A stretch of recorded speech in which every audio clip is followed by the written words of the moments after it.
పరిశుద్ధ గ్రంథంలో వారిని ఒకసారి మనం చూద్దాం. ఆ శిష్యులు ఎవరెవరు, వారి పేర్లు ఎక్కడున్నాయనేది ఒకసారి పరిశీలన చేస్తే ఇది కీవర్డ్స్ అనమాట. మనం ఎప్పుడు కూడా చదువుకునే అంశము. మత్తయి సువార్త 10వ అధ్యాయం 2, 3, 4 వచనాలు మనం చదువుకుందాం. The gospel according to Matthew chapter 10 versus 2, 3 and 4. ఇది మన కీవర్డ్స్. మనం ప్రతిరోజు ఈ వచనంతోనే మన యొక్క స్టడీ ప్రారంభించుకుందాం, లేదా మనం ఎవరెవరి గురించి అయితే ధ్యానం చేయబోతున్నాం వారి గురించిన ప్రైమరీ రిఫరెన్సెస్ ఏవైతే ఉంటాయో వాటిని మనం చూస్తుంటాం. ఈరోజు మత్తయి సువార్త 10వ అధ్యాయం 2, 3, 4 వచనాలు.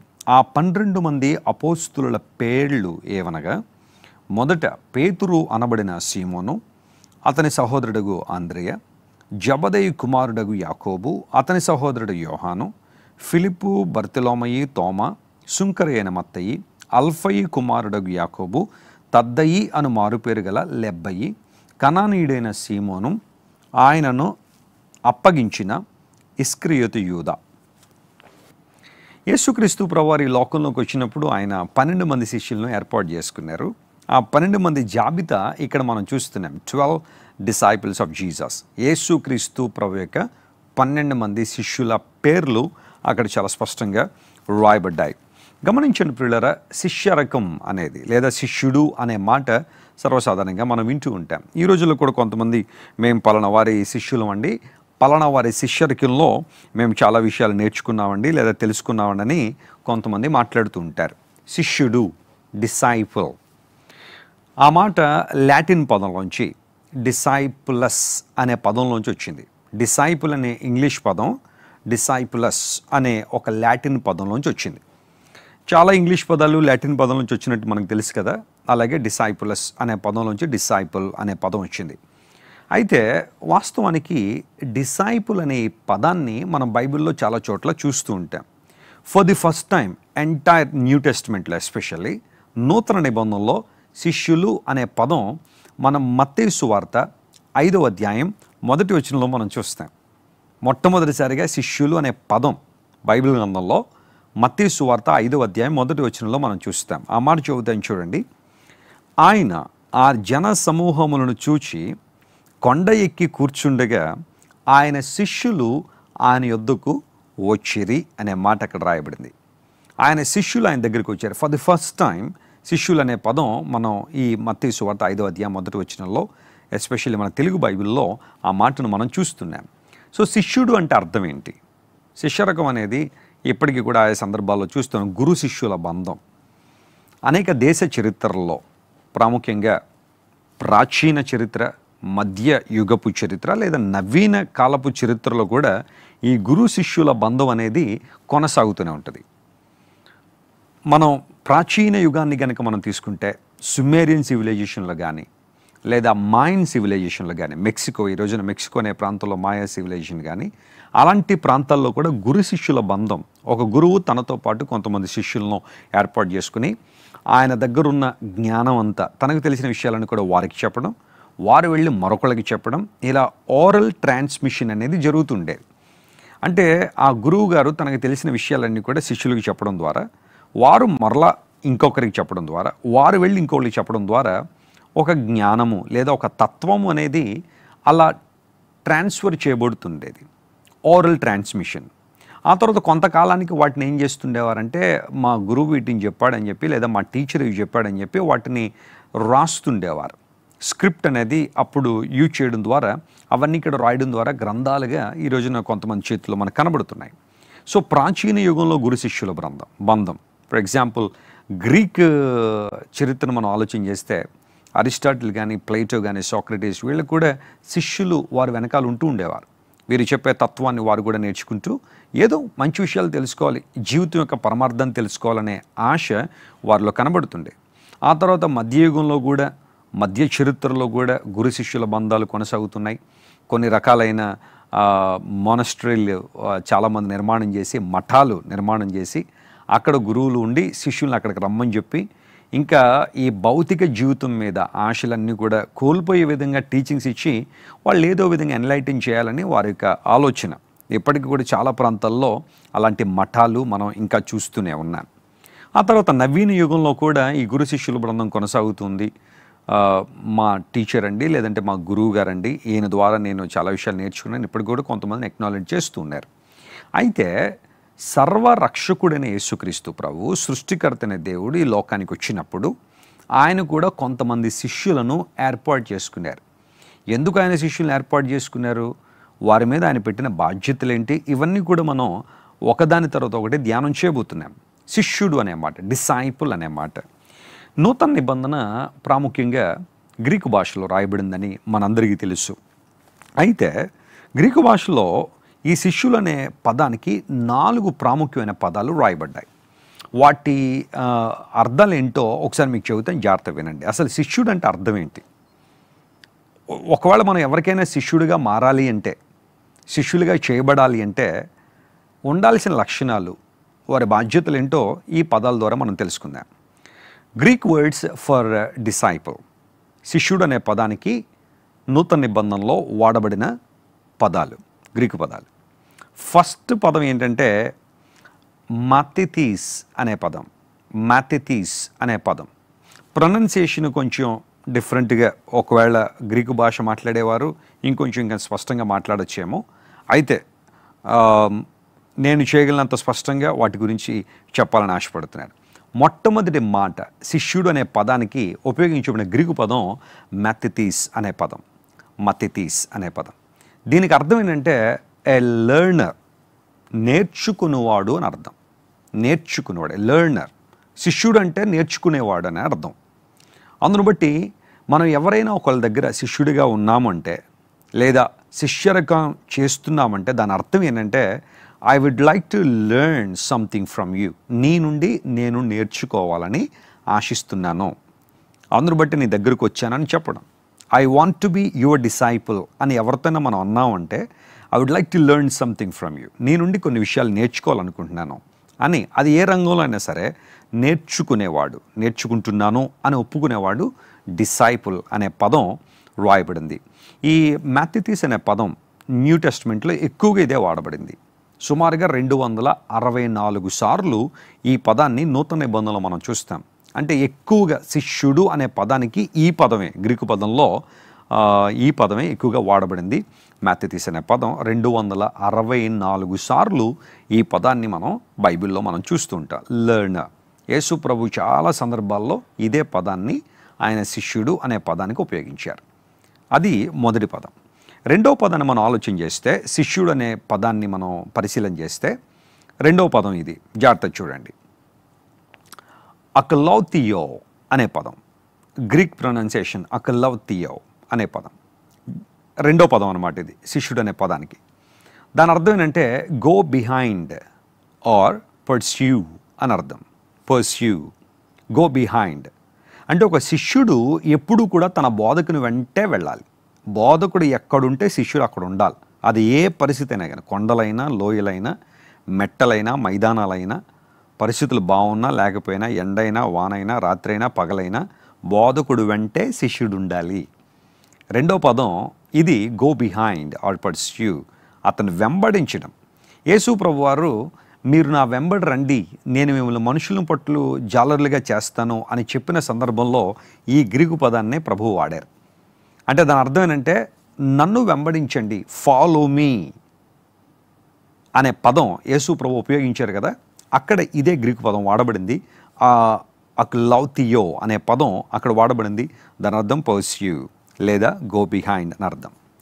మూడవ అర్థం దగ్గరికి వద్దాం. మూడవ పదం ఏంటంటే గ్రీకులో వాడబడిన మూడవ పదం మిమియోమాయ్ అనే పదం వాడబడింది. మిమియోమాయ్ అనే పదం, దానికి అర్థం ఏంటంటే ఇమిటేట్ అని అర్థం. ఇమిటేట్ చేయడం అంటే బోధకుడు ఎలా ఉంటాడో లేదా టీచర్ ఎలా ఉంటాడో శిష్యుడు కూడా అలాగే ఇమిటేట్ చేయడం. అలా అని చెప్పి మిమిక్రీ చేయమని నా ఉద్దేశం కాదు. కొంతమంది మిమిక్రీ ఆర్టిస్టులు ఉంటారు, ఎవరినో ఇమిటేట్ చేస్తుంటారు, లేదంటే మిమిక్రీ చేస్తూ ఉంటారు. మిమిక్రీ కాదు, కానీ ఇమిటేషన్ అనేది బిహేవియర్లో కనబడాలి. బోధకునిలో ఎలాంటి లక్షణాలు అయితే ఉన్నాయో, తను ఎవరైతే వెంబడిస్తున్నారో లేదా తను ఎవరినైతే వెంబడిస్తున్నాడో అతనిలో ఉన్న లక్షణాలు వీరు కూడా పుణికి పుచ్చుకోవడం, దీన్ని ఇమిటేషన్ అనే పదం అది వాడబడింది. మిమియోమాయ్ అనే పదం మూడవ గ్రీకు పదం. నాలుగో పదం వాడబడింది బైబిల్లో, చాలా రేరుగా ఈ పదం మనకు కనబడుతుంది. అదేనంటే ఒపిసో అనే పదం. ఒపిసో అనే పదం దీన్ని ఏంటంటే subordination to a person. Subordination అంటే బోధకుని కంటే శిష్యుడు ఎక్కువ కాదు అనే సందర్భంలో ఈ పదం ఉపయోగించబడింది. బోధకుడు బోధకుడే, శిష్యుడు శిష్యుడే, వారిద్దరు కూడా ఎప్పుడు సమానం కాలేరు. సబార్డినేషన్ టు ఎ పర్సన్, ఒక వ్యక్తికి కానీ ఒక ఆబ్జెక్ట్కి కానీ సబార్డినేట్ అయ్యి ఉండడం, తగ్గించుకుని ఉండడం, తగ్గించుకునే అనుభవాన్ని కలిగి ఉండడం, దీన్ని ఒపిసో అనే పదం. దాదాపుగా అకిలోథియో అనే పదం ఏదైతే ఉందో ఇది అది కలిసి దాదాపుగా రెండు వాడబడినాయి. అకిలోథియో అనే పదం, ఒపిసో అనే పదం రెండు కూడా గ్రీక్లో కలిసి వాడబడుతున్నాయి. అంటే ఈ రెండు పదాలకు దాదాపు ఒకే అర్థం అన్నమాట. అయితే ఒకానొక సందర్భంలో ఆ పదం వేరుగా ఉపయోగించబడింది. సో ఈ 4 పదాలు మనం చూసినప్పుడు బైబిల్ గ్రంథంలో ఎస్పెషల్లీ న్యూ టెస్ట్మెంట్లో శిష్యులు అనే పదానికి ఈ 4 పదాలు వాడబడ్డాయి. నేను మరలా రిమైండ్ చేస్తున్నాను, త్వరగా చూద్దాం. మొదటి పదానికి అర్థం ఏంటంటే గోయింగ్ బిహైండ్, ఏ లెర్నర్ అనగా నేర్చుకునేవాడు. బోధకుని దగ్గర యాజ్ టీజ్గా అతను చెప్పినవన్నీ కూడా నేర్చుకునే తత్వాన్ని కలిగి ఉన్నవారు. రెండవది ఏంటంటే గో బిహైండ్, వెనకాల వెళ్ళడం, అతను వెంబడించడం, పర్స్యూ చేయడం, అన్ని విషయాల్లో గురువుని లేదా బోధకుడిని వెంబడించడం. మూడో మాట ఏంటంటే ఇమిటేషన్ లేదా ఇమిటేట్ అనే పదం, బోధకుని అనుకరించడం అనే మాట. నాలుగవది సబార్డినేట్ టు ఎ పర్సన్ అనగా తన బోధకునికి ఎప్పుడు కూడా తగ్గి ఉండడం, బోధకుని దగ్గర అహంభావం కానీ అతిశయం కానీ అహంకారం కానీ ప్రదర్శించకుండా తగ్గి ఉండడం అనే విషయాన్ని మీరు గుర్తించాలి. సో ఎక్కువగా న్యూ టెస్ట్మెంట్లో వాడబడిన పదం, మొదటి పదం మ్యాథెథిస్ అనే పదం వాడబడింది. 264 సార్లు వాడబడిందని చెప్పాను కదా. మ్యాథెథిస్ అనే పదం ప్రియులరా అనగా లెర్నర్, నేర్చుకునేవాడు అని అర్థం. ఇప్పుడు యేసుక్రీస్తు ప్రభు ఈ లోకానికి వచ్చి 12 మంది శిష్యులను ప్రాముఖ్యంగా ఆయన ఏర్పాటు చేసుకుని ఆ తర్వాత ఆయన చాలామందిని శిష్యులుగా చేసుకున్నారు. అయితే మొట్టమొదటిగా ఒక 12 మందిని యేసు ప్రభు శిష్యులుగా చేసుకుని వారిని ట్రైన్ చేయడం ద్వారా లేదా వారికి తన మాటలు బోధించి వారి ద్వారా సువార్త వ్యాపకం చేయాలని, సువార్తను అనేక ప్రాంతాల్లో వెదజలింప చేయాలని యేసుప్రభు ఆశించి ఆయన ఈ లోకానికి వచ్చి 12 మంది శిష్యులను ఏర్పాటు చేసుకున్నారు. ఆ ఎంపిక ఎంత గొప్పగా ఉంటుందంటే చాలా ఉన్నతమైంది ప్రియులారా. సర్వసాధారణంగా ఎవరైనా గొప్ప వ్యక్తి తన చుట్టూ ఎవరైనా ఉండాలి అని గనక కోరుకుంటే తన పర్సనల్ అసిస్టెంట్గానో లేకపోతే పర్సనల్ సెక్రటరీగానో ప్రిన్సిపల్ సెక్రటరీగానో ఎవరినైనా పెట్టుకోవాలంటే ఎవరిని పెట్టుకుంటారండి? చాలా ఉన్నతమైన చదువులు ఉన్నవాళ్ళని, ఉన్నతమైన స్థితిలో ఉన్నవాళ్ళని, లేదా వారి కులం వాళ్ళని, లేకపోతే వారి మతం వాళ్ళనో, లేకపోతే అన్ని విషయాల్లో కూడా చాలా ఎఫిషియన్సీ కలిగి ఉన్న వారిని తమ చుట్టూ పెట్టుకోవాలని ఆశపడతారు. ఫర్ ఎగ్జాంపుల్ ఒక అమెరికన్ ప్రెసిడెంట్ ఛార్జ్ తీసుకోగానే ఆయన ప్రెసిడెంట్గా సిద్ధపడి ఏలుబడి ప్రారంభించగానే వైట్ హౌస్లో ఆయన చుట్టూ ఉండే వ్యక్తులు చాలా ప్రాముఖ్యమైన స్థితిలో ఉన్నవాళ్ళు ఉంటారు. హైలీ ఇంటలెక్చువల్స్, క్లవర్స్, అన్ని విషయాల్లో కూడా చాలా చక్కగా ఆలోచించగలిగిన వారు. ఆయనకు ఒక అడ్వైజరీ కమిటీ ఉంటుంది, అందులో చాలా దీర్ఘంగా ఆలోచించేవారు, చక్కగా ఆలోచించేవారు అందరినీ కూడా దానిలో పెట్టుకుంటారు. సాదాసీదా వ్యక్తులు ఎవరు కూడా ఆయన చుట్టూ ఉండే ఛాన్సే ఉండదు. కానీ దేవదేవుడి లోకానికి వచ్చి, ఆయన నరావతారిగే లోకానికి వచ్చి ఆయన చుట్టూ ఏర్పరచుకున్న శిష్యులు ఎలాంటి వారు, వారి పరిస్థితులు ఏంటో మనం అధ్యయనం చేస్తే నిజంగా మనం ఆశ్చర్యపోతాం. అతి సామాన్యులైన వ్యక్తుల్ని, అతి సామాన్యమైన పరిస్థితుల్లో పెరిగిన వారిని, ఉన్నవారిని దేవుడు తన శిష్యులుగా తనకు దగ్గరగా వారిని చేర్చుకుని వారి ద్వారా తన యొక్క ఉపదేశాన్ని, తన బోధను, తన యొక్క మనస్సును ప్రపంచానికి చెప్పాలని యేసుప్రభు ఆశించారు. అందును బట్టే ఆయన ఈ లోకానికి ఉత్తమమైన గురువుగా, ఉత్తమమైన దేవునిగా ఆయన శిష్యులను ఏర్పాటు చేసుకున్నారు. ఆయన ఉద్దేశం ఏంటంటే మనందరం కూడా ఆయన దగ్గర నేర్చుకోవాలి. Life is a process of learning, you know that. మ్యాథెథిస్ అనే పదానికి నేర్చుకునేవాడు అని అర్థమైతే శిష్యుడు అనగా నేర్చుకునే మనస్తత్వం ఉండాలి. Life is a process of learning.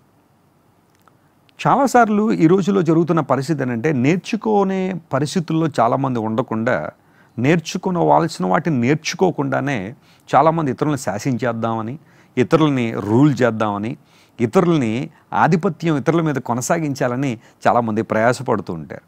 ఒకవేళ ఆ స్థితికి దేవుడు నిన్ను నడిపించితే చాలా సంతోషమే. ఆయన ఒక ప్రణాళిక బద్ధంగా నిన్ను ఒక లీడర్గా, ఒక నాయకుడిగా దేవుడు నియమిస్తాడు. కానీ ఆ స్థానానికి వచ్చే ముందు నువ్వు ఖచ్చితంగా నేర్చుకున్నవాడై ఉండాలి. లెర్నింగ్ అనేది చాలా చాలా చాలా ఇంపార్టెంట్. ఒకసారి వరల్డ్ ట్రాన్స్పోర్ట్ అథారిటీ వారు, ఆ విభాగం వారు ఒక సర్వే చేశారట. ఆ సర్వేలో ప్రపంచంలో చాలా యాక్సిడెంట్లు జరుగుతూ ఉంటాయి. హైవేస్ మీద, మోటార్వేస్ మీద, ఎక్స్ప్రెస్ వేల మీద యాక్సిడెంట్లు జరుగుతూ ఉంటాయి.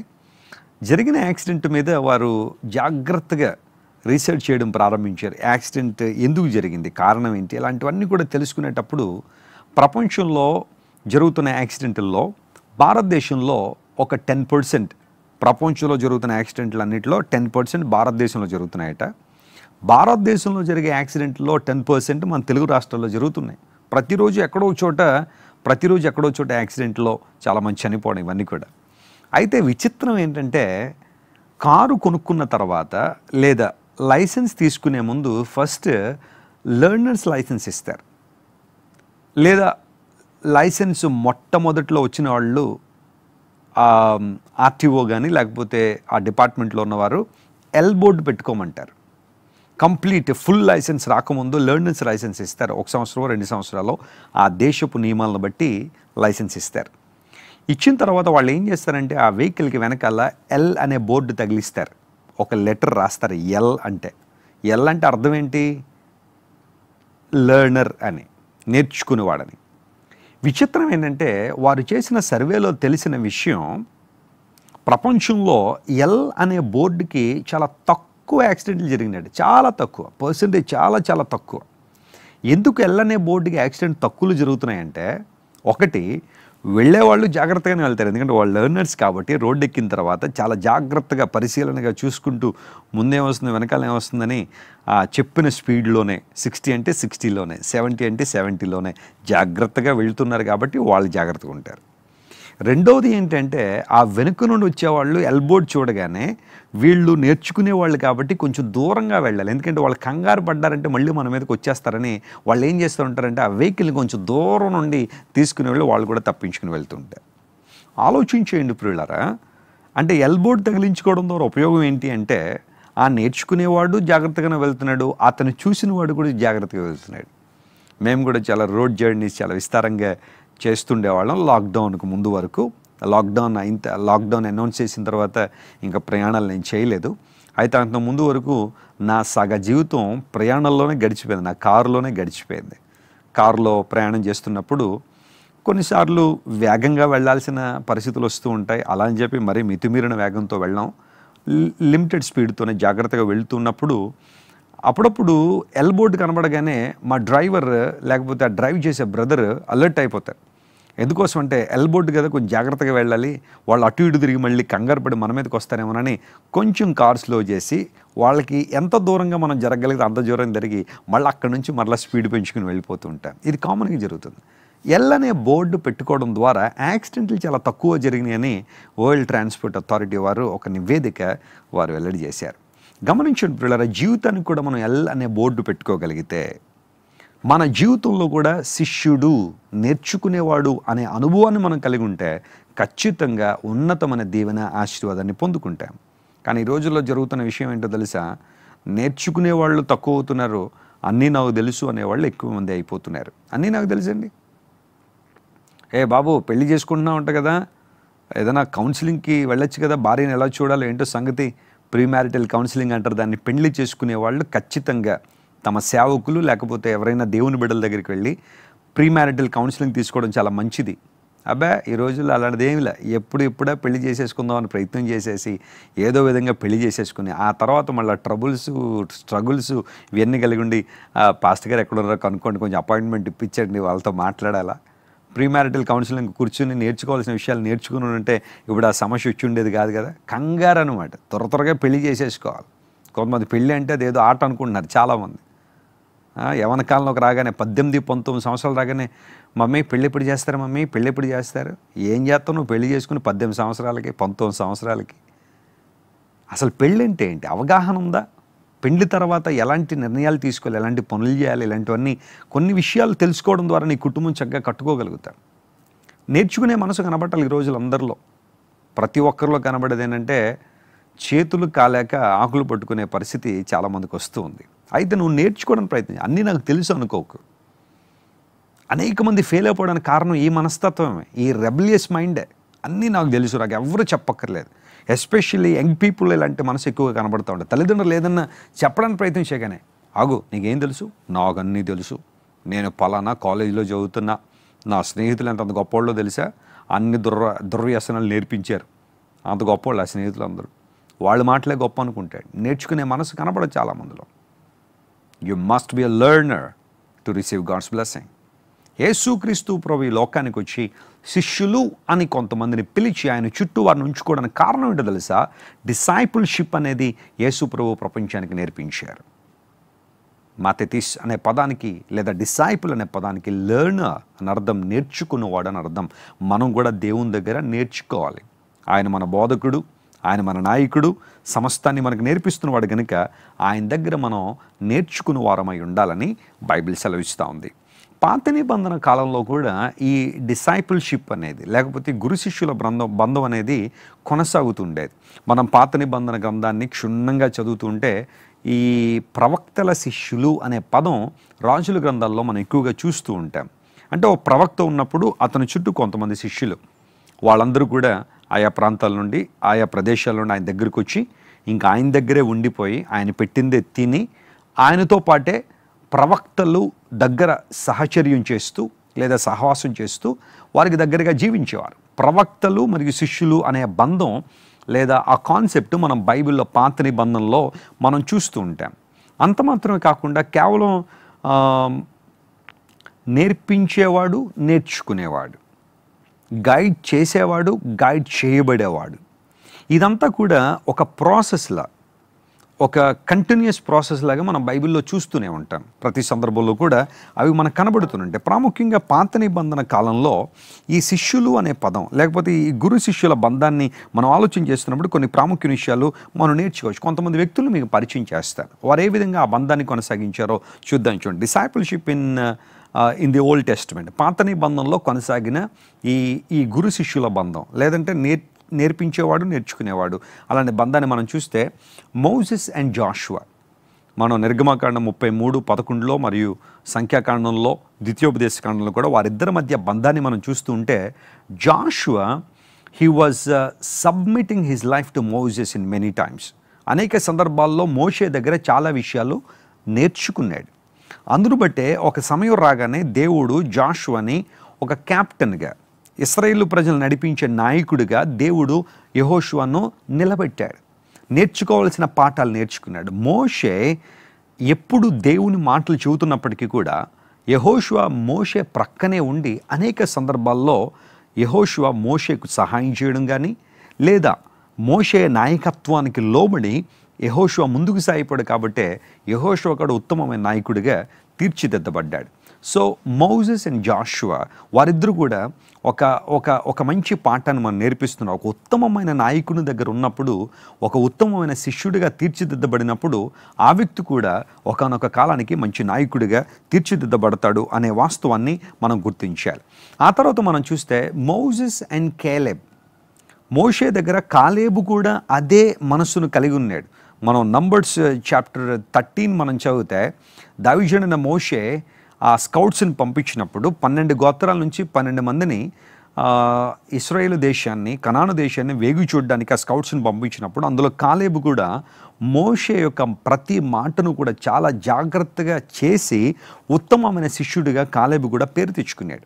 అందును బట్టి ఆ తర్వాత కాలంలో యెహోషువ, కాలేబులు ఒక ప్రత్యేకమైన విధానంలో దేవుని చేతిలో వాడబడ్డానికి కారణం వారి మోషే నాయకత్వానికి తమ జీవితాన్ని అప్పగించుకున్నారు. ఆ తర్వాత మనం చూస్తే నయోమి అండ్ రూత్, వీళ్ళిద్దరి బంధాన్ని కూడా ఈ బంధంగా, అంటే నేర్పించేవాళ్ళు, నేర్చుకునేవాళ్ళు అనే బంధాన్ని మనం నేర్చుకోవచ్చు. అంటే ఫస్ట్ నయోమి వాస్తవానికి మోయాబు దేశానికి వెళ్ళిపోవడం ద్వారా ఆమె ఎన్ని రకాలుగా నష్టపోయింది. కానీ మరలా ఎప్పుడైతే ఆమె బెత్లెహేముకి తిరిగి వచ్చిందో, రూతు కూడా ఆమెతో వచ్చిన తర్వాత బెత్లెహేముకి మరలా తిరిగి వచ్చిన తర్వాత నయోమిలో కొన్ని మార్పులు జరిగినట్టుగా మనం చూస్తాం. ఖచ్చితంగా మార్పులు జరిగాయి. అందును బట్టే నయోమి రూతుతో అంటుంది, నా కుమారి, నేను నీకు విశ్రాంతిని విచారించాలి కదా, నేను నీ మంచిని పట్టించుకోవాలి కదా, నీ బాగును పట్టించుకోవాలి కదా అని చెప్పి చాలా అద్భుతంగా రూతును గైడ్ చేసింది. బోయోజు దగ్గరికి పంపించడం దగ్గర నుండి బోయోజు దగ్గర ఎలా ప్రవర్తించాలో, బోయోజు అనబడే ఆ సుసంపన్నుడు, బెత్లెహేం పొలాలన్నీ కూడా దాదాపుగా చాలా పొలాలు కలిగిన వ్యక్తుల్లో ఉన్నతమైన స్థితిలో ఉన్న బోయోజు దగ్గర రూత్ ఎలా ప్రవర్తించాలో, ఎలాంటి నిర్ణయాలు తీసుకోవాలో నయోమి గైడ్ చేసింది. ఆ గైడెన్స్లో రూతు బోయోజును మెప్పించడం, ఆ తర్వాత రూతు బోయోజులు వివాహం చేసుకోవడం ఇవన్నీ జరిగాయి. సో ఓల్డ్ టెస్ట్మెంట్లో మనము ఈ నేర్పించేవాళ్ళు నేర్చుకునేవాళ్ళు అనే ఆ కాన్సెప్ట్లో నయోమి రూతును కూడా మనం ఉంచవచ్చు. ఆ తర్వాత ఈలాయ్ అండ్ శామ్యుయల్, దైవజనుడనే ఏలీ మరియు సమూయేలు పాలు విడిచిన తర్వాత తన తల్లి అయిన హన్న ఏలీ దగ్గరికి తీసుకొచ్చేసింది. అప్పుడు ఏలీ దగ్గర సమూయేలు శిష్యరకం చేశాడు, లేదంటే అక్కడ ఉన్నాడు. దైవజనుని యొక్క సహచర్యంలో, దైవజనుని యొక్క సహవాసంలో, దేవుని యొక్క గుడారం ఉన్న ఆ ప్రాంతంలో సమూయేలు పెరిగాడు. అందును బట్టే అద్భుతమైన ప్రవక్తగా రాబోయే తరాలకు రాజుల్ని సైతం అభిషేకించగలిగే అలాంటి అభిషేకం కలిగిన దైవజనుడిగా సమూయేలు తీర్చిదిద్దడానికి కారణం ఏలీ అనే దైవజనుడి దగ్గర పరిచర్య చేశాడని బైబిల్లో రాయబడింది. ఎప్పుడైనా అవకాశం ఉంటే సమూయేలు పరిచర్య విధానం ఎలాంటిదో అవకాశం ఉన్నప్పుడు చెబుతాను. సమూయేలు ఎలాంటి ప్రతికూల వాతావరణంలో దేవుణ్ణి గట్టిగా పట్టుకున్నాడో, పరిచర్య చేశాడో, అలాంటి విషయాలు చాలా క్లియర్గా మనం తర్వాత ఎప్పుడైనా ధ్యానం చేయొచ్చు. ఆ తర్వాత మనం చూస్తే పరిశుద్ధ లేఖనాల్లో శామ్యుయల్ అండ్ సౌల్, సమూయేలు మరియు సౌలు, అనేక సందర్భాల్లో సమూయేలు సౌలును గైడ్ చేశాడు, నడిపించాడు. సౌలు కొన్ని సందర్భాల్లో సమూయేలు మాటలు విన్నాడు, కానీ కొన్ని సందర్భాల్లో సమూయేలు మాట వినలేదు. అంటే ఈవెన్చువల్గా దేవుని మాట వినలేదు. కొన్ని సందర్భాల్లో సమూయేలు చెప్పినట్టుగా చేసేవాడు, కానీ కొన్ని సందర్భాల్లో చేయలేదు. అయినప్పటికీ సమూయేలు సౌలుని చాలా విషయాల్లో గైడ్ చేయాలని, అతను మరలా రివైవ్ చేయాలని చాలా ప్రయత్నం చేశాడు. సో సౌలు మొట్టమొదటిగా సమూయేలును తనకు గైడ్ చేసే వ్యక్తిగా, తన గైడ్గా నియమించుకుని చాలా విషయాలు నేర్చుకోవడానికి ప్రయత్నం చేశాడు. ఆ తర్వాత మనం చూస్తే the relation between David and the mighty men. David రాజ్యానికి వచ్చిన తర్వాత, దావీదు రాజ్యానికి వచ్చిన తర్వాత అతని దగ్గర చాలామంది సైన్యం ఉండేవారు. అన్ని గోత్రాల నుంచి సైనికులు దావీదు దగ్గర ఉండేవారు. బెన్యామీను గోత్రికులు అయితే ఇంకా అద్భుతంగా పోరాడేవారని బైబిల్లో ఉంది. అయితే దావీదు దగ్గర అతనికి ఆంతరంగికంగా ఒక ముగ్గురు ఉండేవారు అనమాట. వాళ్ళని ముగ్గురు బలాఢ్యులు అని పిలిచేవారు, ముగ్గురు ఉండేవారు. ఆ తర్వాత 30 మైటీ మెన్, 30 మంది ఉండేవారట. ఈ ముగ్గురు దాటి వెళ్తే 30 మంది దావీదుకు ఉండేవారు. అది ఒక రాను ఒక టైటిల్గా మారిపోయింది. 30 అంటే కేవలం 30 అని కాదు, కానీ ఇంకొంచెం ఎక్కువ తక్కువ కూడా ఉండొచ్చు. అయితే దావీదు యొక్క విధానం ఎలాంటిదంటే, తనకు దగ్గరగా ఒక ముగ్గురు ఉంచుకునేవాడు, అక్కడ నుంచి ఒక 30 మందిని వారి తర్వాత ఉంచుకునేవాడు, అక్కడ నుంచి మిగతా సైన్యం అంతా కూడా అభివృద్ధి చెందుతూ ఉండేది. సో ఆ ముగ్గురు కూడా దావీదు యొక్క మనసును అర్థం చేసుకునేవారు, దావీదు యొక్క కోరికను, అతని ఉద్దేశాలన్నీ కూడా చాలా ఈజీగా వాళ్ళు అర్థం చేసుకుని 3 మైటీ మెన్ ఆఫ్ డేవిడ్ గురించి బైబిల్లో చాలా లేఖనాలు మనం చూస్తూ ఉంటాం. So David and mighty men, వారు కూడా దావీదు ఏదైతే చెబుతున్నాడో అది చేయడానికి వారు కూడా ఇష్టపడుతున్నారు. ఒకసారి అడిగాడు దావీదు, బెత్లెహేంలో నీళ్లు తాగాలని ఉంది, నా సొంత గ్రామము, నా తండ్రి గ్రామం అది, ఆ గ్రామంలో నీళ్లు తాగి చాలా కాలం అయిందంటే, అప్పటికి ఆ ప్రాంతానంతా ఫిలిస్తీన్లు దండు వేసి ఉన్నారు, వాళ్ళందరూ కాపుగాసి ఉంటే ఈ ముగ్గురు బలాఢ్యులు వారిని ఛేదించుకుంటూ వెళ్ళి నీళ్ళు తీసుకొచ్చారని లేఖనాల్లో మనం చూస్తున్నాం. అంటే దావీదు మనస్సును అర్థం చేసుకుని, దావీదు యొక్క మాటకు ప్రాణాలకు కూడా తెగించి వెళ్ళిన ముగ్గురు బలాఢ్యులు చాలా ఉన్నతమైన ఆశీర్వాదాలు పొందుకున్నారు.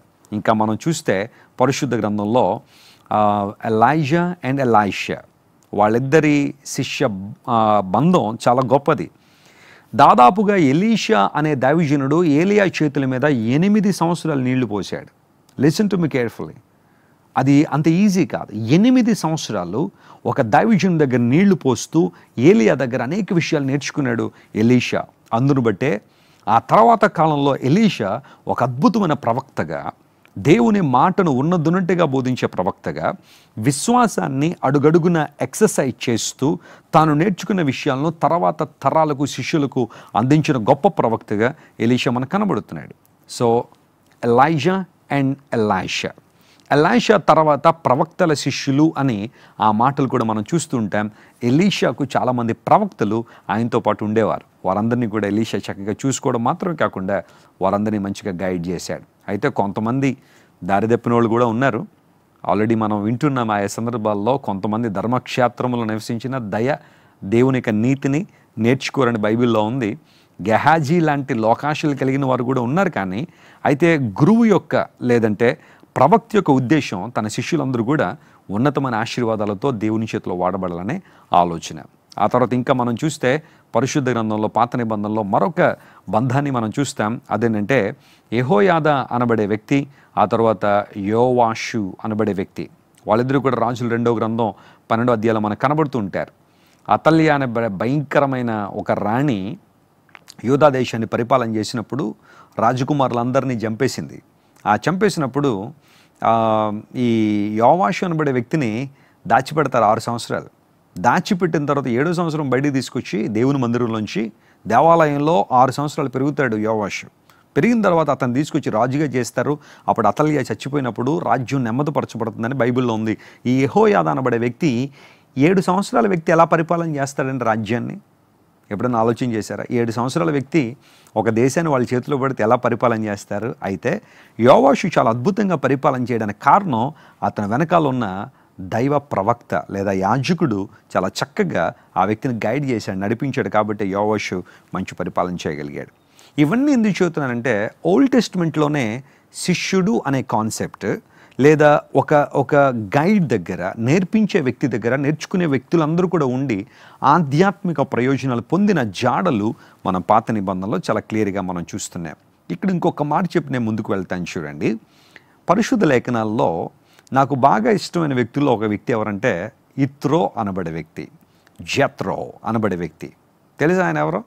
ఎస్, మోషే యొక్క మామగారు.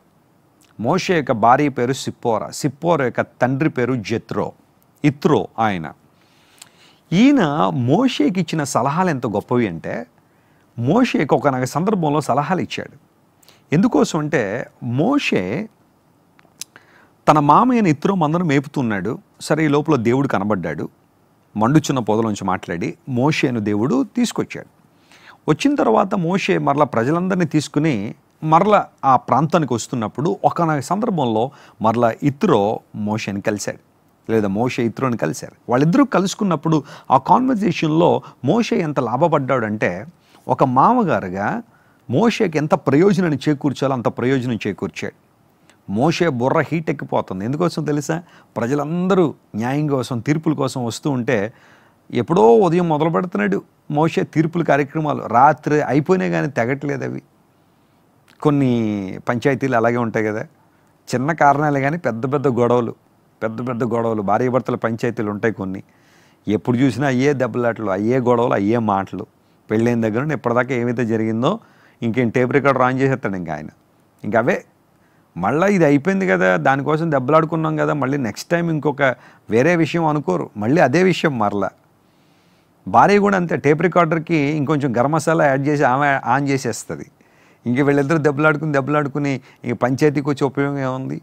కొన్నిసార్లు దేవుని సేవకుల దగ్గరికి వస్తూ ఉంటారు కొంతమంది, వాళ్ళని చూస్తూ ఉంటే సరే జాగ్రత్తగా సద్దుమణిచి వాళ్ళ మాటలు విని మళ్ళీ బైబిల్లోంచి కొన్ని మాటలు చెప్పి ప్రార్థన చేసి జాగ్రత్తగా వెళ్ళమంటే ఇతంతో ఎలా వెళ్తానని జాగ్రత్తగా, ఈమెతో నేను ఎలా వెళ్తానని జాగ్రత్తగా, మళ్ళీ మొదలైపోదు గొడవ, మళ్ళీ ఇంకో 6 గంటలు. ఇలా కొన్ని సందర్భాల్లో పంచాయతీలు చాలా క్లిష్టంగా అనిపిస్తూ ఉంటాయి, బుర్ర హీట్ ఎక్కిపోతూ ఉంటుంది. మోషే కూడా అలాంటి పరిస్థితులు ఉన్నప్పుడు ఇత్రో ఒక మంచి సలహా చెప్పాడు. అదేంటో తెలుసా? నీ చుట్టూ కొంతమంది నాయకులను ఏర్పాటు చేసుకోవాలి. వారు నీ క్రింద పనిచేస్తారు. వారు నీ మనసును అర్థం చేసుకునే వాళ్ళై ఉండాలి. వాళ్ళు ఏం చేస్తారంటే తీర్పులు తీర్చేస్తుంటారు. ఒకవేళ ఏమన్నా కఠినమైన తీర్పులు ఏమైనా ఉంటే వాళ్ళని దగ్గరికి తీసుకొస్తారని ఆ లీడర్షిప్ మరియు డిసైపుల్షిప్ అనే ఆ తత్వాన్ని మోషేకి నేర్పించాడు ఇత్రో. దేవుడు ఇత్రో ద్వారా మోషేకి ఇచ్చిన మంచి సలహా. అందును బట్టే మోషే 70 మంది పెద్దలను ఏర్పాటు చేసుకున్నాడని బైబిల్లో ఉంది. అది అక్కడి నుంచి అలా కంటిన్యూ అవుతూ ఈ రోజు వరకు కూడా, లేదంటే కొన్ని సందర్భాల్లో మనం చూస్తున్నప్పుడు బైబిల్ గ్రంథం లిఖించబడే సమయం వరకు కూడా ఆ 70 మంది పెద్దలు అన్న ఆ నంబర్ అలా కొనసాగుతూనే ఉంది. ఇత్రో ఇచ్చిన సలహాలు, అతడు చెప్పిన మాటలు ఏంటో ఒకసారి మనం చూద్దాం. చూడండి, కొన్ని ప్రాముఖ్యమైన విషయాలు ఇత్రో మోషేతో చెప్పాడు. వాటిని మీతో పంచుకొని నేను కోరుతున్నాను. అనగా డిసైపుల్షిప్లో జెత్రో ఇచ్చిన సలహాలు ఏంటంటే మొట్టమొదటిది ప్రాక్సిమిటీ అనే విషయాన్ని చెప్పాడు. మనం ఎక్సోడస్ చాప్టర్ 18 వర్సెస్ 1-12 మనం చదివితే, నిర్గమకాండం 18వ అధ్యాయము మొదటి 12 వచనాలు ఇప్పుడు చదవను కానీ కొన్ని మాటలు నేను చదువుతాను చూడండి. అందులో ఆయన చెప్పిన మాట మనం చూద్దాం. జాగ్రత్తగా మనం ఆలోచన చేస్తే 18వ అధ్యాయము ఇచ్చిన సలహా చూడండి. 17వ వచనం మనం చదువుతున్నాం. నిర్గమకాండం 18వ అధ్యాయం 17వ వచనం. అందుకు మోషే మామ అతనితో, నీవు చేయుచున్న పని మంచిది కాదు. నీవును నీతో నీ ప్రజలు నిశ్చయముగా నలిగిపోతారు. ఈ పని నీకు మిక్కిలి భారమైంది. అది నువ్వు ఒక్కడవే చేయజాలం, నువ్వు ఒక్కడవే చేయలేవు. అందును బట్టి నువ్వు చేయాల్సింది ఏంటంటే, కాబట్టి నా మాట వినము. 19వ వచనం, నిర్గమకాండం 18వ అధ్యాయం 19వ వచనం. అందుకు నా మాట వినము, నేను ఒక ఆలోచన చెప్పేదను. I would like to guide you. నీకు ఆలోచన చెబుతున్నాను. దేవుడు నీకు తోడై ఉంటాడు. ప్రజల పక్షమున నువ్వు దేవుని సముఖముందు ఉండి వారి వ్యాజ్యములను దేవుని దగ్గర తీసుకురావాలి. 20వ వచనం మనం చదివితే, నీవు వారికి ఆయన కట్టడలను ధర్మశాస్త్ర విధులను బోధించి వారు నడవలసిన త్రోవను వారు చేయవని కార్యం వారికి తెలపాలను. ఇప్పుడు 21వ వచనంలో చెప్పాడు, నీవు ప్రజలందరిలో సామర్థ్యము, దైవభక్తి, సత్యాసక్తి కలిగి లంచగొండులు కాని మనుష్యులను ఏర్పరచుకుని 1000 మందికి ఒకనిగాను, 100 మందికి ఒకనిగాను, 50 మందికి ఒకనిగాను, 10 మందికి ఒకనిగాను వారి మీద న్యాయాధిపతులను నియమించవలను అనే మాట అక్కడ స్పష్టంగా మనం చూస్తున్నాం. సో ఇతరు ఇచ్చిన ఆలోచన ఎంత బాగుంటుందంటే,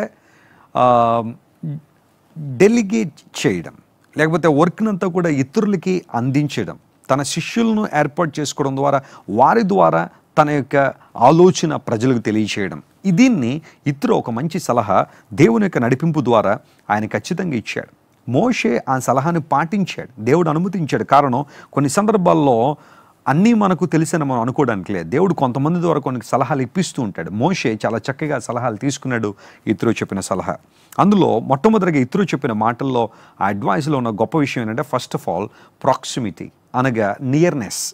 నీకు దగ్గరగా ఉన్నవారు, నీకు తెలిసిన వారు, నీకు కొంచెం నీతో ఒక సత్సంబంధాన్ని కలిగి ఉన్న వ్యక్తులను నువ్వు ఏర్పాటు చేసుకో అని మోషేకు చక్కని మాటను తెలియజేశాడు. Find a potential disciple from with in your existing relationship. నీ దగ్గరగా ఉన్న వాళ్ళని, లేకపోతే నీకు తెలిసిన వారిని నాయకులుగా నియమించన్నాడు. రెండవది అసెస్మెంట్ గురించి మాట్లాడాడు. మనం 18-13 మనం చదివితే, evaluate the spiritual health and ministry success of the individual. 21వ వచనం కూడా మనం చదివినప్పుడు ఆ మాట అక్కడ ఉంది. దేవుని వాక్యాన్ని మనం చదువుతున్నప్పుడు దైవభక్తి కలిగిన వారు, సత్యాసక్తి కలిగిన వారిని వారు అసెస్ చేయమన్నాడు. నువ్వు ఎవరిని పడితే వాళ్ళని నియమించడం కాదు, కానీ వారిని ఒకసారి అసెస్ చేయమని దేవుడు మోషేకు ఇత్రో ద్వారా చెబుతా ఉన్నాడు. సత్యాసక్తి కలిగిన మనుషులను, ఆ తర్వాత దైవభక్తి కలిగిన మనుషులను, లంచగొండులు కాని వారిని ఎన్నుకోమన్నాడు. ఆ తర్వాత ఇనిషియేషన్ గురించి మాట్లాడాడు. Initiation, take the initiative to help some one with great potential. అంటే వారికి నువ్వు సహాయం చేయాలి, వారు నీకు కూడా సహాయం చేస్తారు. వారిలో ఉన్న సామర్థ్యాన్ని గుర్తించడం ద్వారా వారు సామర్థ్యానికి తగినట్టుగా పనిచేస్తారు. కాబట్టి ఈ కార్యాన్ని నువ్వు ఇనిషియేట్ చేయమని ఆనాడు ఇత్రో మోషేకు సెలవిచ్చాడు. ఆ తర్వాత challenge, identify key areas that the person needs to address. Challenge, అతని సవాలు చేయమన్నాడు.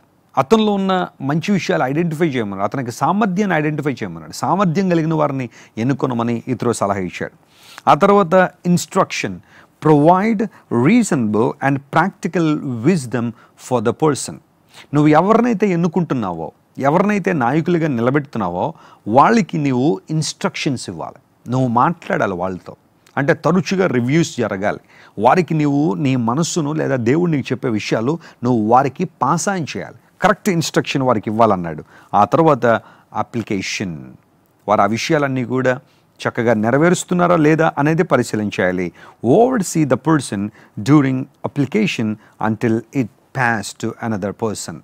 మరొక వ్యక్తికి ఆ మాటలు వెళుతున్నంత వరకు కూడా అతన్ని కనిపెట్టడం, ఈ మాటలు ఆచరణలోకి వస్తున్నాయి. సో ఇవన్నీ కూడా proximity, assessment, initiation, challenge, instruction and application, ఈ విషయాలన్నీ కూడా ఇత్రో మోషేకు సలహాలు ఇవ్వడం ద్వారా మోషే ఒక ఉత్తమమైన నాయకుడిగా ప్రపంచ చరిత్రలో మనం చూడగలుగుతున్నాం.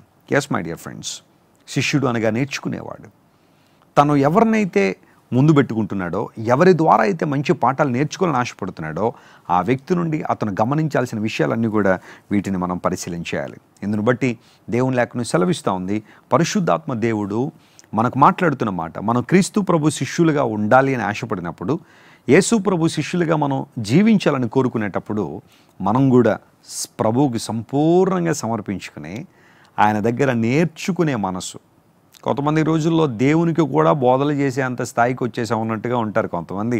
ఆఖరి యేసుప్రభు వాళ్ళ ముందు కూర్చున్న, ప్రభు నువ్వు ఇలా చేసే, నువ్వు రేపు పొద్దున అలా చేసే, ఎల్లుండి ఇలా చేసే, మళ్ళీ ఎల్లుండి అలా చేయకు, రేపు మాత్రమే నీకు అవకాశం, ఎల్లుండి దాటిపోయిందంటే నీకు అవకాశం ఉండదని కొంతమంది they always try to teach God. దేవునికే పాఠాలు చెప్పాడని ప్రయత్నం చేస్తూ ఉంటారు. అది చాలా పొరపాటు. అది దేవుని పాఠాలు నువ్వు వినాలి, నువ్వు నేర్చుకోవాలి తప్ప నువ్వు దేవునికి పాఠాలు చెప్పడం కాదు అనే విషయాన్ని గుర్తించాలి. ఆల్రైట్. సో ఈ శిష్యులు అనే ఈ కాన్సెప్ట్ ఓల్డ్ టెస్ట్మెంట్లో కూడా మనం చూస్తున్నాం. అయితే న్యూ టెస్ట్మెంట్కి వచ్చేసరికి మన ప్రభు అని యేసుక్రీస్తు వారు శిష్యులను ఏర్పాటు చేసుకున్నారు. అయితే యేసుక్రీస్తు ప్రభు ఈ లోకానికి వచ్చేసరికి ఈ శిష్యులు అనే ఆ కాన్సెప్ట్ యేసు ప్రభు క్రొత్తగా ప్రారంభించింది ఏం కాదు. అప్పటికే కొంతమంది శిష్యులుగా ఉన్నారని లేఖనాలు చెబుతున్నాయి. వాటిని ఒక 3 అంశాలు మీతో మాట్లాడతాను, జాగ్రత్తగా గమనించారు. మొట్టమొదటిది the disciples of John the Baptist.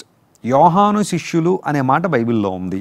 మనం జాగ్రత్తగా పరిశీలన చేస్తే మార్కు సువార్త 11వ అధ్యాయము 2వ వచనం మనం చదివితే అక్కడ యోహాను శిష్యులు అనే పదం మనకు కనబడుతుంది. మార్కు సువార్త 11వ అధ్యాయము జాగ్రత్తగా మనం ఆలోచన చేస్తే మత్తయి సువార్త 11వ అధ్యాయం 2వ వచనం. మత్తయి సువార్త 11వ అధ్యాయం 2వ వచనం. క్రీస్తు చేయుచున్న కార్యములను గురించి యోహాను చెరసాల్లో విని, రాబోవాడు నీవేనా, మరి మేము మరి ఒకరు కొరకు కనిపెట్టగలనా అని ఆయన అడుగుటకు తన శిష్యులను పంపెను. అంటే వీళ్ళు ఎవరన్నమాట? యోహాను శిష్యులు. బాప్తిస్మిచ్చి యోహాను రావడం, ప్రభు రాజ్యం గురించి ప్రకటించడం, పరలోక రాజ్యం గురించి మాట్లాడడం, ఇలాంటివి జరుగుతున్నప్పుడు ఇక్కడ జరిగిన విషయం ఏంటంటే కొంతమంది యోహానుకు శిష్యులుగా ఏర్పడ్డారట. Wow, you are preaching something incredible, నువ్వు చాలా ప్రాముఖ్య విషయాలు మాట్లాడుతున్నావు అని చాలామంది యోహాను యొక్క మాటలకు, అతని యొక్క గద్దింపు మాటలకు ఆకర్షించబడి కొంతమంది శిష్యులుగా యోహాను దగ్గరికి వెళ్ళారు. అందులో ఆంద్రే అనబడే వ్యక్తి కూడా ఒకడు. ఆ తర్వాత అతను యేసు ప్రభు శిష్యుడిగా మార్పు చెందాడు. He was the disciple of John the Baptist ఇనీషియల్గా. అయితే ఆ తర్వాత అతడు యేసుప్రభు శిష్యుడిగా మార్పు చెందాడు. ఆంద్రేయ గురించి మనం స్టడీ చేసేటప్పుడు ఆ విషయాలు నేర్చుకుంటాం. సో యోహాను శిష్యులు, కొన్ని సందర్భాల్లో యేసుప్రభు శిష్యులు, యోహాను శిష్యులు అనే వేరియేషన్ కూడా బైబిల్లో మనం చూస్తుంటాం. కొంతమంది వచ్చి అడిగారు యోహాను శిష్యులు ఉపవాసం చేస్తున్నారని.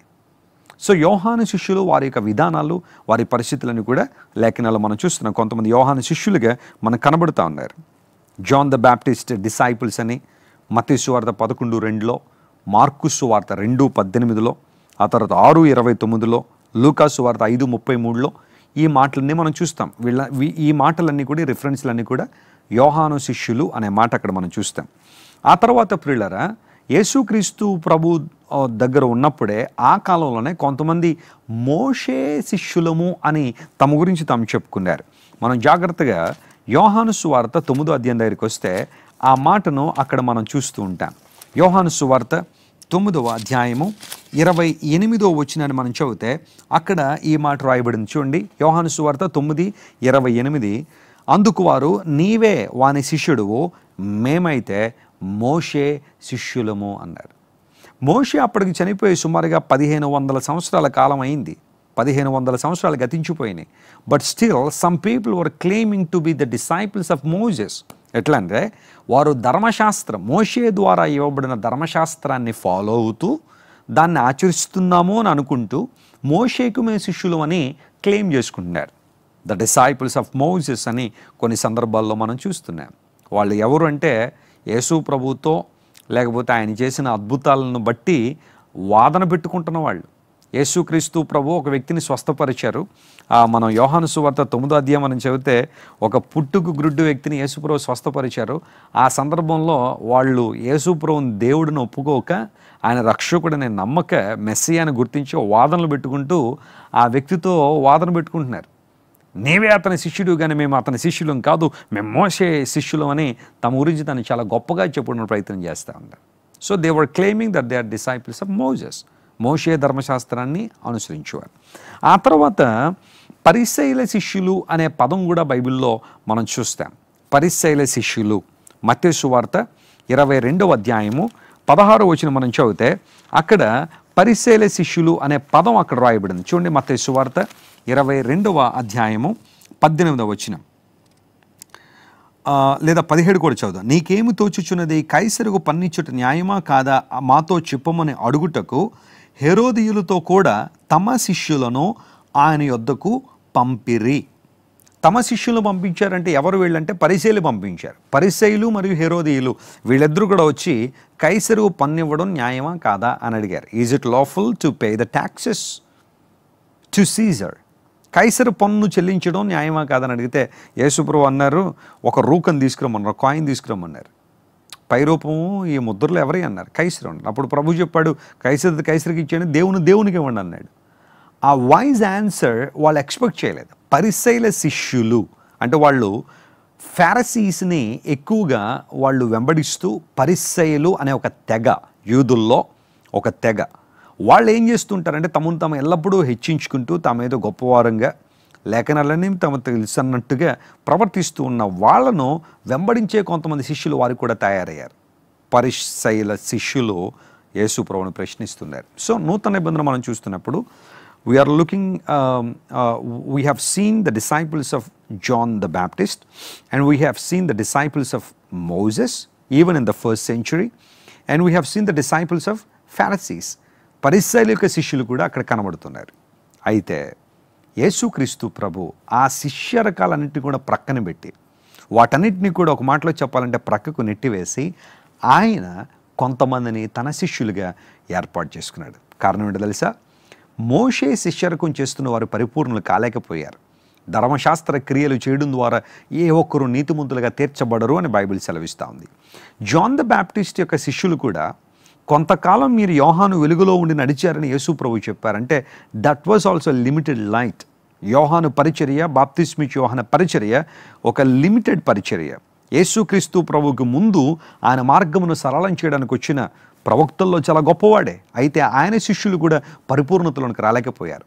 ఇంకా పరిసయ్యుల శిష్యుల గురించి మనం చెప్పాల్సిన అవసరం లేదు. వాళ్ళు ఎప్పుడు కూడా సత్యాన్ని ప్రశ్నించువారుగా, యేసుక్రీస్తు ప్రభు సాక్షాత్తు ఆయన లోకానికి దిగొచ్చి నరావతారికి లోకానికి వచ్చినప్పటికీ కూడా మానవాకారంలో దేవుడి లోకానికి వస్తే ఆయన్నే ఇబ్బంది పెట్టాలని, శోధించాలని, ప్రతిసారి తికమక ప్రశ్నలతో ఏదో విధంగా ఇబ్బంది పెట్టాలని ఆఖరికి వాళ్లే యేసుక్రీస్తు ప్రభు ఇచ్చిన సమాధానాలను కొంతమంది అర్థం చేసుకున్నారు, కొంతమంది అర్థం చేసుకోలేక తికమకలు పడి వెళ్ళిపోయారు. వాళ్ళే సర్వజ్ఞాని అయిన దేవుని దగ్గర వాళ్ళ ఆటలు, పరిసయ్యుల శిష్యులు కూడా పరిపూర్ణతకు రాలేకపోయారు. అందరూ బట్టి యేసయ్య ఈ లోకానికి వచ్చి 12 మంది అతి సామాన్యులైన వారిని తన శిష్యులుగా ఏర్పాటు చేసుకుని వారి ద్వారా ఆయన తన అద్భుతాలు, ఆశ్చర్య కార్యాలు, తన మహిమాన్విత కార్యాలు లోకానికి చాటాలని తన మనసంతా వారికి చెప్పడం ద్వారా, వారికి నేర్పించడం ద్వారా వారు వెళ్ళి అనేక మందిని యేసుక్రీస్తు ప్రభు శిష్యులుగా చేయాలనే ప్రభు ఇష్టపడ్డారు, ఆయన ఆశించారు.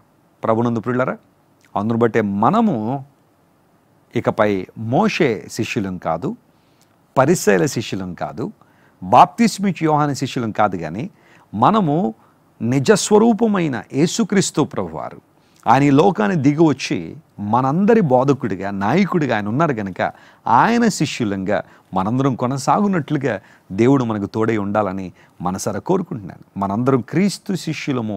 We are the disciples of Jesus.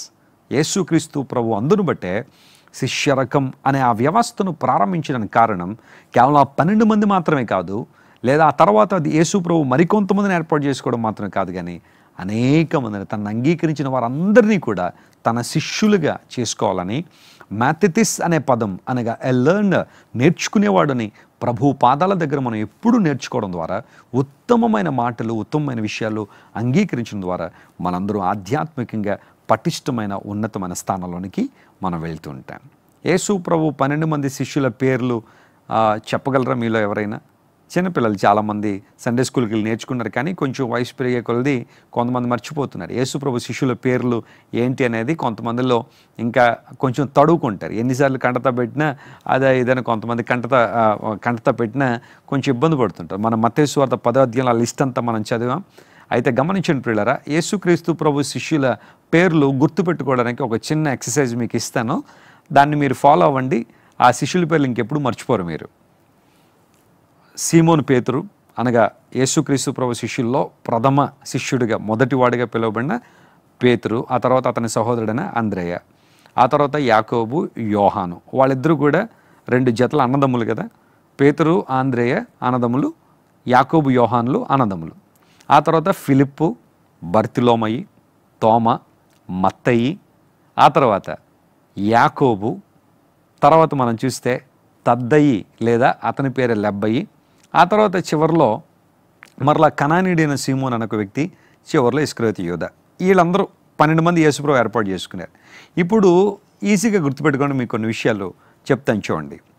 శిష్యుల పేర్లు అనగా అన్నదమ్ములు చెప్పాను కదా, 2 pairs of brothers, 2 జతల అన్నదమ్ములు, పేతురు, ఆంద్రియ, యాకోబు, యోహాను. ఈ 4 పేర్లు మనకి పెద్ద కష్టం కాదు గుర్తుపెట్టుకోవడం. వాళ్ళు మొదటి 4 స్థానాల్లో ఉన్నారు. పేతురు, ఆంద్రియ, యాకోబు, యోహాను. వాళ్ళిద్దరు పేతురు ఆంద్రియ brothers, and James and John వాళ్ళు కూడా బ్రదర్స్. అది అయిపోతే ఇంకా తక్కిన 8 మందిని గుర్తుపెట్టుకోవడం ఎలా చెబుతాను చూడండి. ఫీబా అనే ఆ మాట గుర్తుపెట్టుకోండి. ఫీబా, బైబిల్లో ఫీబే అనే ఒక ఆమె ఉంది. సో ఆమెకి దగ్గర ఉన్న పేరు ఫీబా గుర్తుపెట్టుకోండి. ఫీ అంటే ఫిలిప్పు, బా అంటే బర్తిలోమయి. బర్తిమయి వేరు, గ్రుడ్డి భిక్షుకుడైన బర్తిమయి వేరు, ఇతను బర్తిలోమయి. So FIBA. ఈ 4 అన్నదమ్ములు ఈజీగా గుర్తుపెట్టుకున్నాం కదా. ఆ తర్వాత ఇద్దరు ఎవరంటే ఫీబా, ఫిలిప్పు, బర్తిలోమయి. తర్వాత తోమ. తోమ అంటే తో అంటే తోమ, మా అంటే మత్తయి. ఈజీగా గుర్తుపెట్టారు. ఫీబా, తోమ. ఆ తోమలో తో అంటే తోమ, మా అంటే మత్తయి. సో ఇక్కడికి 8 మంది అయిపోయారు. ఇంకొక 4 ఉన్నారు. ఆ 4 ఎవరంటే యాత, యాతన అనే పదం గుర్తుపెట్టుకున్నా బాగానే ఉంటుంది. అయితే వాళ్ళు యాతన పెట్టువాళ్ళు కాదు, కానీ యాత అనే పదం గుర్తుపెట్టుకోండి. యాత, యాకోబు, ఆ తర్వాత తద్దయి అనే పదం. ఆ తర్వాత చివరిలో ఇద్దరు, సీమోను, ఆ తర్వాత ఇస్కరియోతు యూదా. వీళ్ళ పేర్లు కూడా తర్వాత మనం గుర్తుపెట్టుకోవచ్చు. ఆ చివరిలో ఈజీగా మీరు గుర్తుపెట్టుకోవడానికి అవకాశం ఉంది. సీమోను, కనానీయుడైన సీమోను, ఇస్కరియోతు యూదా. మనం ఎవరికైనా వెళ్ళిపోయేటప్పుడు ఒక పదం చెప్తాం, ఏమని? సీయు అంటాం కదా. సీయు అంటే చివరిలో సీయు టుమారో అని. ఇంకా వాళ్ళిద్దరూ చివరిలో ఉన్నారు కాబట్టి సీయు అనమాట. సీయు అని గుర్తుపెట్టుకుంటే మీకు ఈజీగా సీమోను, యూదా.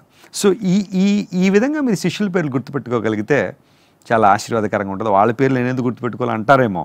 ఎందుకోసం అంటే వారు సర్వశక్తులైన దేవుడు ఈ లోకాన్ని దిగొచ్చినప్పుడు ఆయన చుట్టూ దాదాపు ఒక 3.5 సంవత్సరాలు ఆయనతో పాటు ఉండి ఆయన నుండి అనేక విషయాలు నేర్చుకుని అనేక మందికి దీవెనకరంగా, ఆశీర్వాదకరంగా ప్రపంచ చరిత్రనే మార్చిన గొప్ప దైవజనులు, శిష్యులు వీళ్ళు. అందును బట్టి వీరి పేర్లు గుర్తుపెట్టుకోవడం చాలా మంచిది. కొంతమంది సినిమా పేర్లు, సినిమా యాక్టర్ల పేర్లు చెప్పమంటే వరుసగా చెప్పేస్తూ ఉంటారు. ఒక 20 పేర్లైనా మర్చిపోకుండా. మ్యూజిక్ డైరెక్టర్ల పేర్లు చెప్పమంటే చెప్పేస్తారు, ప్రొడ్యూసర్ పేర్లు చెప్పేస్తూ ఉంటారు, యాక్టర్ పేర్లు చెప్పేస్తూ ఉంటారు. అయ్యొద్దమ్మా, అవి మన జీవితానికి ఉపయోగం లేనివి. కానీ ఉపయోగకరమైన ఈ పేర్లు గుర్తుపెట్టుకోండి. మరలా ఎక్సర్సైజ్ మళ్ళీ చేద్దాం ఒకసారి. చూడండి, శిష్యుల పేర్లు గుర్తుపెట్టుకోండి. ఇలా అన్నదమ్ములు ఫీబా, తోమ, యాత, చివరిలో సియు అంటాం కదా ఆ మాట. అన్నదమ్ములు పేతురు, ఆంద్రేయ, యాకోబు, యోహాను 4 అన్నదమ్ములు. ఫీబా అంటే ఫిలిప్పు, బర్తిలోమయి. తోమ మత్తయి. యాత యాకోబు, తద్దయి. సియు సీమోను, యూదా. ఈ 12 మంది పేర్లు మనం ఇలా గుర్తుపెట్టుకోగలిగితే చాలా ఈజీగా మీ పిల్లలకు కూడా ఇలా నేర్పించండి. తెలుగులో ఎస్పెషల్లీ ఇలాంటి పేర్లు మీ పిల్లలకు ఇలాంటి షార్ట్ కట్స్ నేర్పించగలిగితే వాళ్ళు కూడా ఆ లిస్ట్ ఆఫ్ నేమ్స్ చాలా ఈజీగా గుర్తుపెట్టుకుంటారు. ఈ శిష్యులు ఎవరు, వాళ్ళ పరిస్థితులు ఏంటి, యేసు ప్రభుతో వారికి ఉన్న సత్సంబంధం ఎలాంటిది, ఆయన నుండి వారు ఎలాంటి పాఠాలు నేర్చుకున్నారు, పాఠాలు నేర్చుకోవడంలో ఎలాంటి దీవెన పొందారు, ఇలాంటివన్నీ కూడా మనం తదుపరి క్లాసెస్లో మనం నేర్చుకుంటాం. ప్రస్తుతానికి మొదటి క్లాసులో ఇంట్రడక్షన్లో మనం నేర్చుకున్న విషయాలు శిష్యులకు ఉపయోగించబడిన 4 గ్రీకు పదాల గురించి మనం విన్నాం. ఆ తర్వాత పాత నిబంధనలో గురు శిష్యుల బంధాల గురించి ఆలోచన చేశాం. ఆ తర్వాత ఇత్రులో మోషేకి ఏ విధంగా మంచి సలహా ఇచ్చాడో, తన చుట్టూ శిష్యుల్ని ఏర్పాటు చేసుకోవాలనే సలహా ఏ విధంగా ఉపయోగపడిందో మనం చూసాం. ఆ తర్వాత యేసుక్రీస్తు ప్రభు శిష్యులు వారి జీవితాల్లో జరిగే అద్భుతాలు మనం నెక్స్ట్ క్లాస్ నుండి మనం నేర్చుకోబోతున్నాం. శిష్యుల పేర్లు ఎలా గుర్తుపెట్టుకోవాలో ఒక చిన్న ఎక్సర్సైజ్ మనం చేసాం. వీటన్నిటిని మనసులో పెట్టుకోండి. ఈ మాటలన్నీ కూడా జాగ్రత్తగా పరిశీలన చేస్తూ, శిష్యుడు అనగా నేర్చుకునేవాడు, మ్యాథితిస్ అనే పదం గ్రీకు పదం అనగా లెర్నర్, నేర్చుకునేవాడు అనే పదాన్ని మనసులో మనం జాగ్రత్తగా పెట్టుకుని ప్రతిరోజు యేసయ్య పాదాల దగ్గర నేర్చుకునే వారంగా మనం ఉందాం. అలాంటి కృప యేసు ప్రభు మీకు దయచేయాలని మనసారా కోరుకున్నాం. కళ్ళు మూసుకోండి, ప్రార్థన చేసుకుందాం. ప్రేమగల తండ్రి, ఇంతవరకు చాలా విషయాలు మీరు మాతో మాట్లాడారు. శిష్యులు అంటే వాటికి అర్థం ఏంటి, ఆ పదానికి అర్థం ఏంటో, డిసైపులస్ అనే లాటిన్ పదం నుంచి డిసైపుల్ అనే పదం వస్తే దానికి అర్థం ఏంటో ప్రభువా గ్రీకు పదాల్లోంచి మేము విన్నా. శిష్యుడు అనగా నేర్చుకునేవాడని. అవును ప్రభువా, మేము నీ పాదాల దగ్గర నేర్చుకోవాలని, నీ వాక్యాన్ని పరిశీలించడం ద్వారా నేర్చుకునే వారంగా మేము ఉండడం ద్వారా అనేక ఆశీర్వాదాలు పొందుకుంటామనే సత్యం మీరు మాతో మాట్లాడారు. చాలాసార్లు మాకు అన్నీ తెలుసు అనే అనుభవం ద్వారా నేర్చుకునే అనుభవం మా జీవితంలో లేనందువల్లనే నష్టాలు, కష్టాలు కొని తెచ్చుకుంటున్నాం. మమ్మల్ని క్షమించండి. ఈ రోజు నుండి నీ పాదాల దగ్గర నేర్చుకునే ఉత్తమమైన శిష్యులుగా మేము కూడా ఉండినట్లు సహాయం చేయండి. నీ శిష్యులుగా పిలువబడిన వారందరూ కూడా 12 మంది ప్రపంచాన్ని తలక్రిందులు చేయగలిగారు. అద్భుతమైన నీ సువార్తను అనేక మందికి చాటి చెప్పగలిగారు. వారిలో బలహీనతలు లేవని కాదు, ఉన్నాయి. అయినా నువ్వు వారిని పరిపూర్ణం చేస్తూ, నీ మాటల ద్వారా వారిని బలపరుస్తూ, నీ ప్రేమ ద్వారా వారిని నాయన నిలబెడుతూ వచ్చావు. అందరూ బట్టి నీకు స్తోత్రాలు. వారి జీవితాల్లో మేము ఒక్కొక్క పాఠాన్ని నేర్చుకునేటప్పుడు మా జీవితాల్లో కూడా ఉన్నతమైన ఆశీర్వాదాలు పొందుకోవడానికి సహాయం చేసి నడిపించి బలపరచుమని యేసుక్రీస్తు శిష్యులు అనే ఈ మొదటి క్లాసులో పాల్గొన్న ప్రతి ఒక్కరిని మీరు దీవించి బలపరిచి నూతనమైన కార్యాలు వారి జీవితంలో జరిగించమని కోరుకుంటూ యేసుక్రీస్తు వారి అతి శ్రేష్టమైన నామం పేరట అడిగి వేడుకొనిచున్నాం తండ్రి. తండ్రి, కుమార, పరిశుద్ధాత్మ త్రియేక దేవుని సన్నిధి సదాకాలం మీతో ఉండి గొప్ప కార్యాలు మీ జీవితంలో జరిగించును గాక. ఆమేన్, ఆమేన్.